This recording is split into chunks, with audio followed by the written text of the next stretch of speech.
In the early years of fast food, well before the glimmer of neon signs lit up America's highways, a quiet revolution was underway. It wasn't taking place in New York or Los Angeles, but in the sun-soaked heart of Miami, Florida, where two entrepreneurs shared a dream: to create not just another restaurant, but a taste sensation that would rival the biggest name in burgers. The story of Burger King is a tale of ambition, rivalry, innovation, and the relentless pursuit of culinary distinction. A secret history rarely told in full. It starts with Keith Kramer and his wife's uncle, Matthew Burns. Inspired by the explosion of speedy service restaurants and, in particular, by a visit to one of the very first McDonald's franchises, Kramer and Burns recognized the hunger for quick, affordable meals served with consistency. But burgers, as simple as they seemed, were far from easy to perfect. Seeking a competitive edge, they focused on the tools of the trade. With an eye on technological innovation, they soon obtained the rights to an apparatus called the Instabroiler, a contraption specifically designed to cook burgers both quickly and evenly, providing that now iconic taste with a succulent, flame-grilled finish. In 1953, their vision materialized as Burger King, set up in Jacksonville, Florida. Its initial menu was simple: burgers, fries, shakes. But the promise was speed, freshness, and above all, flavor. They were selling more than a sandwich. They were selling a new way to dine, and the promise that great taste could be delivered in record time. For several years, Burger King thrived. Soon, franchise agreements were drawn up, and the dream spread through Florida. But innovation, while essential, isn't always enough to guarantee enduring success. Behind the scenes, trouble simmered. The obsession with technology, which had initially propelled the company, also became its Achilles heel. The Instabroiler, though groundbreaking, required meticulous maintenance, and technical difficulties began to mount. Financial strain followed, as many original franchisees struggled. The future of Burger King hung in the balance. The story might have ended there, a curious footnote in the annals of fast food history. But fate had other plans. In 1954, two enterprising young Miami businessmen, David Edgerton and James McLemore, saw the potential buried beneath the problems. They acquired the rights to the struggling franchise and set about transforming both its fortunes and its name. Born anew as simply Burger King, the restaurant entered its second act. Edgerton and McLemore were more than just businessmen. They were innovators, marketers, and above all, visionaries. They recognized that the flavor which came from a flame-broiled burger, rather than the previously used Instabroiler, set their sandwiches apart. McLemore himself developed a new, larger broiler, capable of delivering high production volume while infusing every patty with that unmistakable charred flavor. Soon, flame broiling would become Burger King's signature, creating an identity distinct from its competitors. However, a difference in taste was only one piece of the puzzle. Edgerton and McLemore knew that to compete with the likes of McDonald's, they needed not just a better burger, but one that could be customized. Their original menu expanded. Customers could have their sandwiches their way, a phrase that would soon become a marketing sensation. But what is a king without a crown? In 1957, the crowning achievement arrived: the Whopper. More than just a big burger, the Whopper was oversized, overstuffed, and unapologetically ambitious. It was America writ large, generous, bold, and irrepressible. The introduction of the Whopper changed Burger King's trajectory overnight.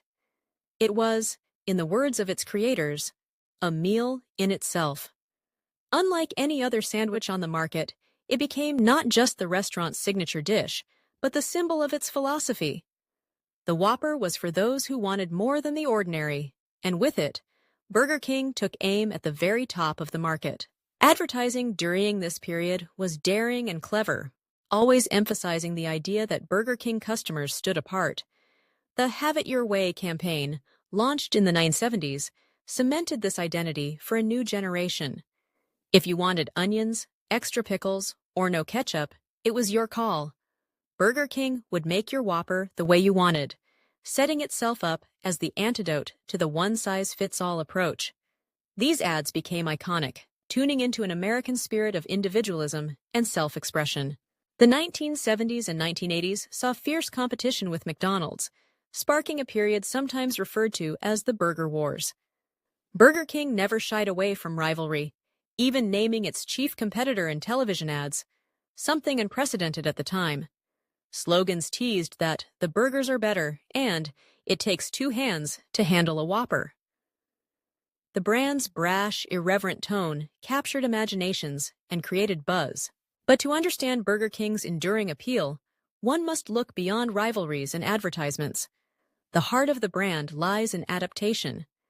Over the decades, Burger King demonstrated a unique willingness to experiment.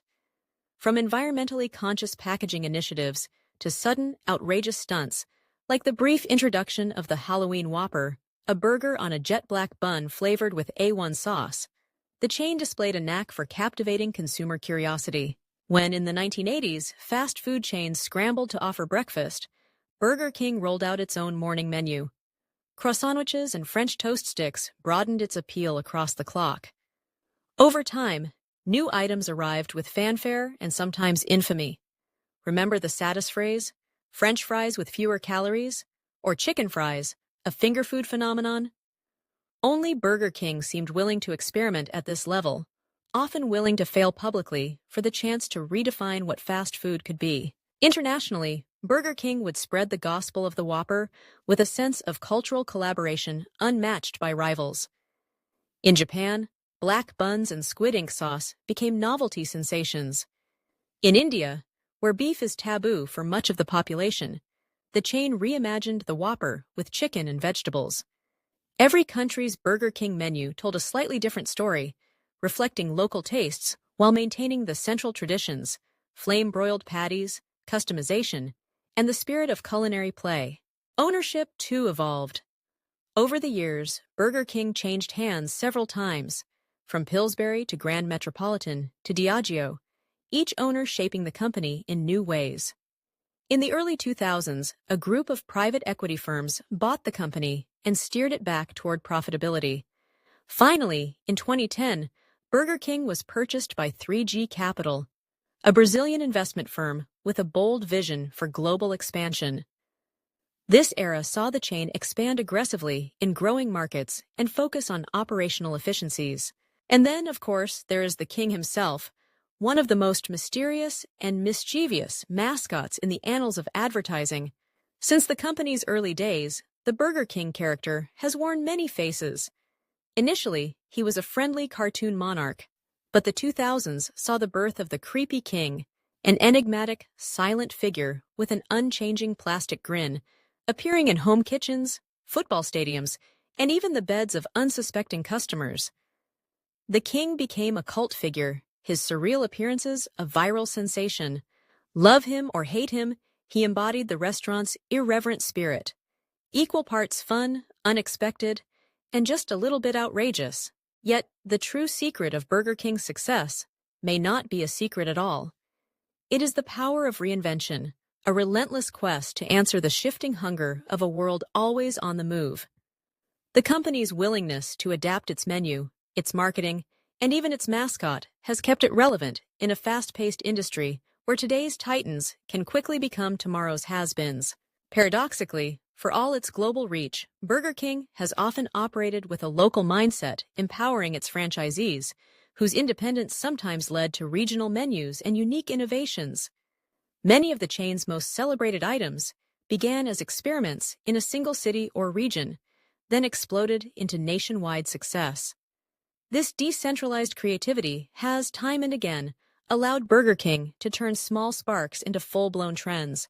As the fast food industry has evolved to meet new expectations, healthier options, ethical sourcing, digital ordering, Burger King has, on occasion, stumbled. Critics have pointed out that the chain often appeared to play catch-up in the digital era, sometimes struggling to keep pace with technological innovation and changing consumer preferences. Yet, true to its legacy, Burger King has always fought its way back, often with unexpected pivots. The introduction of the Impossible Whopper in 2019 is emblematic of this. Sensing the rising demand for plant-based options, Burger King partnered with Impossible Foods to launch a burger that looked, tasted, and even bled like real beef. yet was made entirely from plants. The fanfare was immense, and the Impossible Whopper quickly became one of the most successful product launches in Burger King history, symbolizing not only the chain's adaptability, but also its willingness to gamble boldly on new culinary frontiers. Throughout its history, Burger King has also been a mirror for society's changing tastes and priorities. In times of economic downturn, its value menus offered comfort and consistency. In times of prosperity, innovations and provocations sparked new waves of curiosity. The burgers themselves became a kind of cultural shorthand, immediately recognizable, easy to share, endlessly customizable. This is the secret history of Burger King,